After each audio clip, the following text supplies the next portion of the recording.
அம்பாசமுத்திரம் சட்டமன்ற தொகுதி அதிமுக வேட்பாளர் டாக்டர் இசக்கி சுப்பையாவுக்கு ஆதரவாக சிவந்திபுரம் பகுதியில் தேர்தல் பரப்புரையை அம்பாசமுத்திரம் சட்டமன்ற தொகுதி பொறுப்பாளரும் முன்னாள் எம்பியுமான சவுந்தரராஜன் தொடங்கி வைத்தார். அம்பாசமுத்திரம் சட்டமன்ற தொகுதி அதிமுக வேட்பாளர் டாக்டர் இசக்கி சுப்பையா அம்பை மேற்கு ஒன்றியத்திற்கு உட்பட்ட சிவந்திபுரம் பெருமாள் கோவில் முன்பிருந்து தேர்தல் பரப்புரையை மேற்கொண்டார். இந்த தேர்தல் பரப்புரையை அம்பாசமுத்திரம் சட்டமன்ற தொகுதி பொறுப்பாளரும் முன்னாள் பாராளுமன்ற உறுப்பினருமான சவுந்தரராஜன் தொடங்கி வைத்தார்.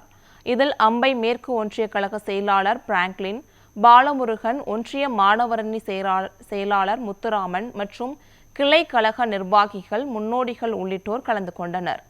இதனைத் தொடர்ந்து அதிமுக நிர்வாகிகள் வீடு வீடாக சென்று அதிமுக ஆட்சியில் செய்த சாதனைகளையும் டாக்டர் இசக்கி சுப்பையாவின் சாதனைகளையும் எடுத்து கூறி இரட்டை இலை சின்னத்திற்கு வாக்கு சேகரித்தனர். வாக்காளர்கள் அனைவரும் டாக்டர் இசக்கி சுப்பையாவிற்கு தான் எங்கள் வாக்கு என்று மகிழ்ச்சியோடு தெரிவித்தனர்.